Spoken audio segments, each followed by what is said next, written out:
হেই, কি অবস্থা সবার? এই ঈদের দারুণ এক সিনেমা জঙ্গলির গল্পে আপনাকে স্বাগতম। মুক্তির পর থেকেই সিনেমাটি সকলের হৃদয়ে রক্তক্ষরণ ঝরিয়েছে। আপনি যদি বরবাদের মারামারি কাটাকাটি পছন্দ না করেন, তাহলে এই গল্পটি আপনারই জন্য।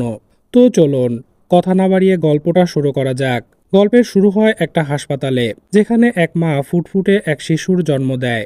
এরপরই মা যখন বাচ্চার বাবাকে ফোন দেয়, ফোনের ওপাশ থেকে উল্টো মেয়েটাকে রাগ করা হয়। বারবার না করার পরও কেন বাচ্চাটার জন্ম দেয়া হলো? এখন সে বাচ্চার কোনো দায়ভার নিতে পারবে না। বোঝা যায় সদ্য জন্ম নেয়া বাচ্চাটি কোনো বৈধ সম্পর্কের মধ্য দিয়ে দুনিয়াতে আসে নাই।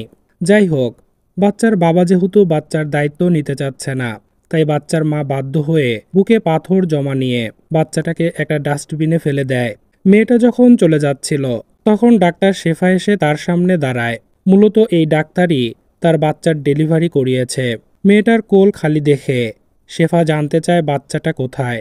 মেয়েটা কোনো উত্তর দেওয়ার আগেই ডাস্টবিন থেকে বাচ্চাটার কান্নার আওয়াজ ভেসে আসে। তখন ডাক্তার দেখতে পায় যে বাচ্চাটা ডাস্টবিনের ময়লার মধ্যে শুয়ে আছে। সে দৌড়ে গিয়ে বাচ্চাটাকে কোলে তুলে নেয় আর ওই মেয়েটাকে রাগ করতে থাকে। তখন ওই মেয়েটা তার পরিস্থিতির কথা ডাক্তারকে খুলে বলে। সবকিছু শুনে শেফা মেয়েটাকে একটা গল্প শোনাতে চায়, যে গল্পটা ছিল জনি নামের একটা ছেলের। শুরুতে জনির জীবনের দৃশ্যপট তুলে ধরা হয়েছে, তবে গল্পটা পাখি নামের এক মায়াবী বাচ্চা মেয়েকে ঘিরে।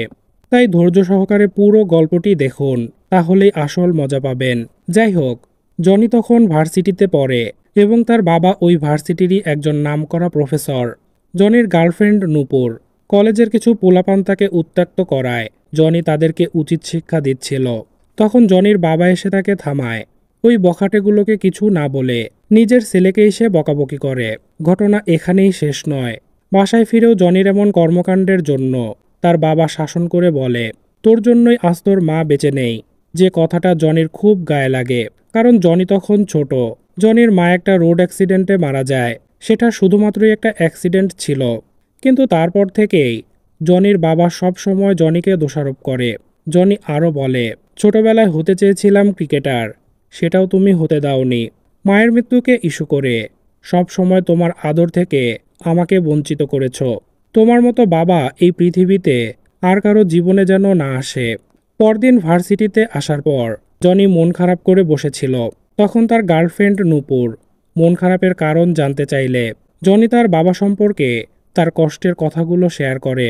তখন নূপুর তাকে সান্ত্বনা দেয়। এরপর জনি নূপুরকে বাসায় নামিয়ে দিয়ে সেও বাড়ি ফিরে আসে। সেদিনের পর থেকে জনি বারবার নূপুরকে ফোন দেয়, কিন্তু নূপুরকে ফোনে পাওয়া যায় না। এর মধ্যে একদিন সে জানতে পারে নূপুরের অন্য জায়গা বিয়ে হয়ে যাচ্ছে। তখন জনি সরাসরি নূপুরের বাড়িতে চলে আসে এবং বাড়ি ভর্তি বরযাত্রীর সামনেই নূপুরের সাথে রাগারাগি করতে থাকে। তখন নূপুর তাকে এক চর বসিয়ে দিয়ে বলে, তাদের মধ্যে কখনোই কিছু ছিল না। সে জনিকে সবসময় শুধু বন্ধুই ভেবে এসেছে। আসলে নূপুর ভাবত জনির বাবা বিখ্যাত একজন প্রফেসর, জনি তার আদরের একমাত্র ছেলে। কিন্তু সেদিন যখন জনি নূপুরকে আপন ভেবে তার কষ্টের কথা খুলে বলেছিল, তারপর থেকেই সে জনিকে ইগনোর করা শুরু করেছিল। এজন্যই হয়তো আমাদের একান্ত গোপন কথা কখনোই কাউকে বলা উচিত না। যাই হোক, মাহারা বাবার আদরবঞ্চিত জনি নূপুরকে আপন ভেবেছিল, তাই সে শত অপমানের পরেও নূপুরকে জোর করে নিয়ে যেতে চায়। তখন নূপুরের ভাই জনিকে বাধা দিলে জনি তাকেও মারতে থাকে। তখন বিয়েবাড়ির সবাই মিলে জনিকে মারতে থাকে এবং একটা সময় জনিকে পুলিশের হাতে তুলে দেওয়া হয়। পুলিশ যখন তাকে ধরে নিয়ে যাচ্ছিল, তখন জনি বারবার তার বাবার কাছে ফোন দিতে চায় এবং একটা সময় অফিসার জনিকে কথা বলার সুযোগ দেয়। অফিসার যখন জনির বলা ফোন নাম্বারে ডায়াল করে, তখন সে চমকে যায়, কারণ তার ফোনে জনির বাবার নাম্বার সেভ করা ছিল। অফিসার বুঝতে পারে জনি স্বনামধন্য একজন প্রফেসরের ছেলে। জনি ফোনে তার বাবা নূপুরের কথা জানালে তার বাবা জনিকেই রাগ করে আর পুলিশ অফিসারকে বলে, আমি জনি নামে কাউকে চিনি না, আর জনিকে বলে দেয় সে যেন আর তাকে ফোন না করে। বরাবরের মতো এবারও বাবার কাছে এমন কথা শুনে খুব কষ্ট পায় জনি। তাই এবার সে সিদ্ধান্ত নেয় এই বাবার সাথে সে আর থাকবে না। তাই বাড়ি এসে মায়ের ছবিটা নিয়ে অজানা গন্তব্যে বেরিয়ে পড়ে। দৃশ্যপট শেফার কাছে আসে। সদ্য বাচ্চা জন্ম দেয়া সেই মা জিজ্ঞেস করে, এইভাবে একটা মানুষের জীবন নষ্ট হয়ে গেল? তখন শেফা জানায়, নষ্ট হতো যদি তার জীবনে পাখি না আসতো। দৃশ্যপট আবারও জনির গল্পে। এবার দেখা যায় পাখি নামের এক মিষ্টি মেয়েকে, যে পাখিকে নিয়েই মূলত জংলি সিনেমা। এই পাখি মেয়েটাও ছিল অনাথ। বাবা মায়ের সংসারে বনিবনা হতো না। তখন তারা নিজেদের সমস্যা নিয়ে আদালতে আসে। বাবা মা যখন নিজেদের ঝগড়া নিয়ে ব্যস্ত, তখন পাখি রওনা দেয় অজানা এক গন্তব্যে। আর একটা সময় ঘটনাচক্রে পাখি চলে আসে জনির কাছে। জনি আর সেই আগের মতো নেই। যন্ত্রণা ভুলতে দিনরাত নেশা করে, নিজের প্রতি যত্ন না নেয়, চুলদারি বড় হয়ে গেছে। দেখে মনে হয় সে যেন একটা জংলি। পাখি জনিকে দেখার পর থেকেই তার পিছু পিছু থাকে। একদিন জনির মেয়েটার উপর চোখ পড়ে, আর সে মেয়েটার নাম জিজ্ঞেস করে। তখন মেয়েটা মুখে কিছু না বলে একটা পাখির ছবি এঁকে জনিকে দেখায়। বাবার নাম জিজ্ঞেস করলে বাবার ছবি এঁকে দেখায়। কিন্তু এভাবে নাম বলা দেখে জনির খুব রাগ উঠে যায়, আর পাখিকে বের করে দেয়। মিষ্টি মেয়েটার প্রতি জনির এই অবহেলার দৃশ্যগুলি বেশ উপভোগ্য ছিল। জনি যতই অবহেলা করুক, মেয়েটা তার পিছু ছাড়ে না। জনি সারাদিন একটা গ্যারেজে কাজ করে, টাকা রোজগার করে, আর সেই টাকা দিয়ে পাগলা পানি খেয়ে রাতে বাসায় ফেরে। তো সেদিন সে বারবার পাখির কথা শুনতে পাচ্ছিল। তখন সে ভাবে যে অতিরিক্ত পাগলা পানি খাওয়ার জন্য হয়তো সে উল্টাপাল্টা শুনতেছে। সকালে ঘুম থেকে উঠে দেখে টেবিলে রাখা তার কলাগুলো অন্য কেউ খেয়ে ফেলেছে। এরপর ঘরের এক কোণায় সে পাখিকে দেখতে পায়, আর রেগে গিয়ে পাখির কান ধরে ঘর থেকে বের করে দেয়। এবার পাখিও রেগে যায়, আর জনির মোটরসাইকেল ধাক্কা দিয়ে ফেলে দেয়। জনি আর সহ্য করতে পারে না, সোজা এসে পাখির গলা চেপে ধরে। একসময় পাখির অবস্থা খারাপ হয়ে যায়। জনি গলা থেকে হাত সরিয়ে নেয়, আর মেয়েটার প্রতি একটা মায়া জন্মে যায়। সেদিন থেকে জনি নতুন একজন সঙ্গী পায়। কিন্তু পাড়ার লোকজন ব্যাপারটা ভালোভাবে নেয় না, কারণ তারা জানে যে জনি হলো মাতাল একজন লোক। সে কিনা একটা বাচ্চা মেয়েকে নিয়ে এক বাসায় থাকছে। জনিও তাদের কথায় পাত্তা না দিয়ে তাদেরকে উচিত জবাব দিয়ে দেয়। একদিন রাতে জনি যখন বিরিয়ানি খাচ্ছিল, তখন পাখি জনিকে বলে, এমন জংলির মতো করে খাচ্ছ কেন? জনি কোনো উত্তর দেয় না, খাওয়া বাদ দিয়ে বাইরে হাত ধুতে যায়। এর মধ্যে পাখি ওই বাকি খাবারটা খেয়ে নেয়, আর জনির বিছানায় শুয়ে পড়ে। জনি কিছু বলে না, সে নিচে বিছানা করে শুয়ে পড়ে। পরদিন সকালে জনি পাশের বাড়ির সামনে ময়লা ফেলে, আর সেই বাসায় থাকতো ডাক্তার শেফা। তো শেফা বাড়ির সামনে ময়লা ফেলা দেখে ভীষণ রেগে যায়, আর জনিকে গালমন্দ করতে থাকে। জনি তো আগে থেকেই খেপাটে। দুজনের মধ্যে ভীষণ ঝগড়া লেগে যায়, আর দূরে দাঁড়িয়ে তাদের ঝগড়া দেখছিল পাখি। জনির সবসময় এমন রুক্ষ আচরণ, চেহারায় চুলদারির এই অবস্থা, সব মিলিয়ে পাখি সেদিন জনিকে জংলি বলে ডাকে। আর এরপর থেকেই তার নাম হয়ে যায় জংলি। যেহেতু পাখি জনিকে জংলি বলে ডাকছে, তাই এখন থেকে আমরাও জনিকে জংলিই বলবো। তো সেদিন জংলির মৃত মায়ের জন্মদিন ছিল। জংলি তার মায়ের জন্মদিন পালন করে, যা দেখে পাখি জংলিকে অনেক কথা জিজ্ঞেস করে। আর মা বাবা হারা দুই অনাথের মধ্যে জীবনের অনেক আবেগী কথা হয়। জংলি বলে, বাবা মনে করে আমার জন্যই মা মারা গেছে, কিন্তু ওইটা ছিল একটা অ্যাক্সিডেন্ট। ছোটবেলা থেকেই আমি আমার মায়ের আদর পাইনি। পাখি জানায়, আমার বাবা মা তো থেকেও নেই, দুজনের কেউই আমাকে চায় না, দুজনেই আমাকে নিয়ে শুধু ঝগড়া করে। এরপর একদিন পাখি জংলির মায়ের ছবি মুছতে গেলে হাত থেকে পড়ে গিয়ে ছবিটা ভেঙে যায়, যে কারণে জংলি পাখির উপর প্রচুর রাগ করে, আর পাখিকে অনেক দূরে গিয়ে রেখে আসে। কিন্তু তাতেও তার রাগ কম ছিল না। সে যে গ্যারেজে কাজ করে, সেখানে গিয়েও রাগ দেখায় সে। তাই গ্যারেজের মালিক তাকে গ্যারেজ থেকে বের করে দেয়। আসলে পাখিকে দূরে রেখে এসেও মনে শান্তি পাচ্ছিল না জংলি। রাতে স্বপ্নের মধ্যে পাখিকে অ্যাক্সিডেন্ট করা দেখতে পায় সে, আর তার ঘুম ভেঙে যায়। তখন বাইরে খুব ঝড় বৃষ্টি হচ্ছিল। ঝোড়ো বাতাসে রুমের সব কাগজপত্র উড়ছিল। উড়ন্ত সেই কাগজে পাখির আঁকা একটা ছবি দেখতে পায় জংলি। ছবিটা ছিল এমন, জংলি ছিল সুপারম্যান, তার পিঠে চড়ে উড়ে বেড়াচ্ছে পাখি। পাখির আঁকা এই ছবি দেখে ইমোশনাল হয়ে পড়ে জংলি, আর ঝড় বৃষ্টির মধ্যেই পাখিকে খুঁজতে বেরিয়ে পড়ে। খুঁজতে খুঁজতে সে দেখতে পায় বৃষ্টিতে ভিজে একটা গাছের নিচে অজ্ঞান হয়ে পড়ে আছে পাখি। জংলি দ্রুত তাকে নিয়ে হাসপাতালে চলে যায়। এবার সেই হাসপাতালের ডাক্তার শেফা। শেফা দ্রুত পাখিকে জরুরি বিভাগে নিয়ে যায়, আর জংলি বাইরে অপেক্ষা করতে থাকে। ধীরে ধীরে সুস্থ হয় পাখি। সেদিন শেফা জংলিকে যতটা খারাপ ভেবেছিল, আজ তার মানসিকতা দেখে ততটা খারাপ মনে হয় না তার। তাই সে জংলির সাথে ভালোভাবে কথা বলে। তখন কথার মাঝে শেফা জানতে পারে পাখি আসলে জংলির মেয়ে না। এটা শুনে শেফা জংলির উপর রাগ দেখায়। সে কেন এখনো পাখির বাবা মায়ের খোঁজ করে নাই এবং রাগ করে পাখিকে দেখার জন্য ভেতরে ঢুকতে বারণ করে দেয়। তারপরও পাখিকে দেখতে ভেতরে ঢোকে জংলি। তখন পাখি জানায়, ডাক্তার ম্যাম বলছে আমাকে বাবা মার কাছে নিয়ে যাবে, কিন্তু বাবা মা তো আমাকে চায় না। আচ্ছা, তুমি কি আমার বাবা হবে?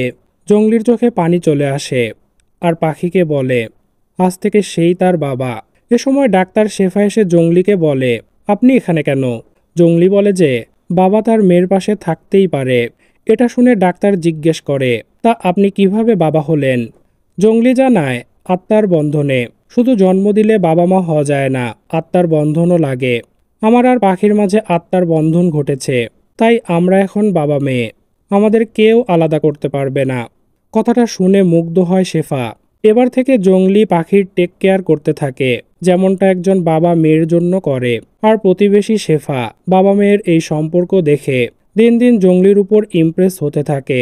পাখি বুঝতে পারে শেফা তার বাবাকে পছন্দ করে, তাই সে বাবার সাথে জংলির জোড়া লাগানোর ফন্দি করতে থাকে। একদিন জংলি পাখিকে স্কুলে ভর্তি করাতে গেলে সেখানে মায়ের নাম হিসেবে পাখি শেফার নামই বলে ফেলে। কিন্তু এর মধ্যে একদিন শেফাকে পাত্রপক্ষ দেখতে আসে, কিন্তু পাখি কি আর তা হতে দিবে? সে শেফাদের বাড়িতে সবকিছু লণ্ডভণ্ড করে দেয়।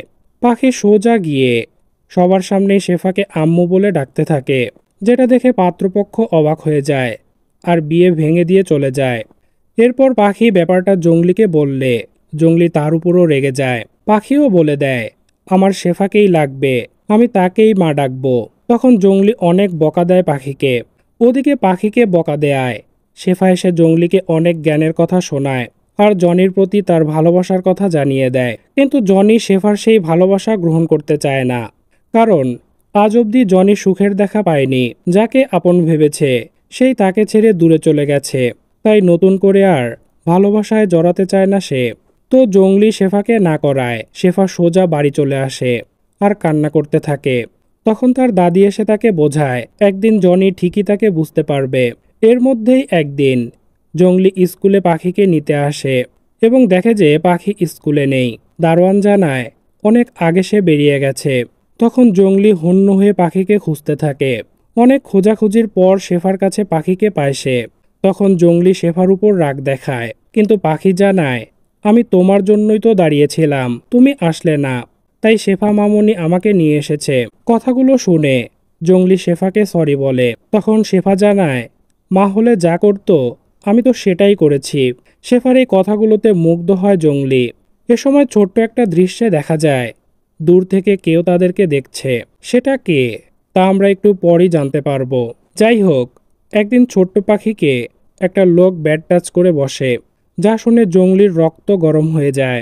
আর পাখিকে সাথে নিয়ে তাদেরকে প্রচুর পেটায় জংলি আর সবাইকে মেরে বাড়িতে আগুন লাগিয়ে দেয়। তারপর মেয়েকে কাঁধে তুলে নিয়ে চলে আসে, সবাইকে বুঝিয়ে দেয় তার মেয়েকে কিছু বলার পরিণাম কেমন হতে পারে।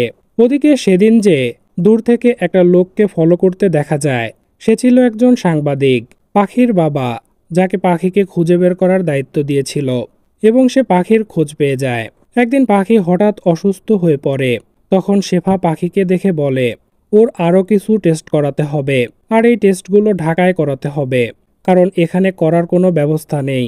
তাই জংলি পাখিকে নিয়ে চলে আসে ঢাকায়। তারপর হাসপাতালে আসলে পাখির খিদে পায়, তাই বাইরে খাবার আনতে যায় জংলি। খাবার নিয়ে ফেরার পথে পুলিশ জংলিকে ধরে ফেলে আর ওইদিকে সেই সাংবাদিক পাখিকে ধরে নিয়ে যায়। মূলত সাংবাদিকই পুলিশকে দিয়ে জনিকে ধরিয়ে দেয়। মুভির এই দৃশ্যটা ছিল অনেক হৃদয় বিদারক। কোনো বাবা মেয়ের এমন বিচ্ছেদ কখনোই না হোক। টিভি মিডিয়াতে প্রচার করতে দেখা যায় পাখি নামের একটা মেয়েকে অপহরণ করেছিল জংলি। পুলিশ জংলিকে আটক করেছে। এরপর জংলিকে আদালতে তোলা হলে সরকারি পক্ষের অ্যাডভোকেট সারাফাত জংলির বিরুদ্ধে আদালতে কেস লড়ে।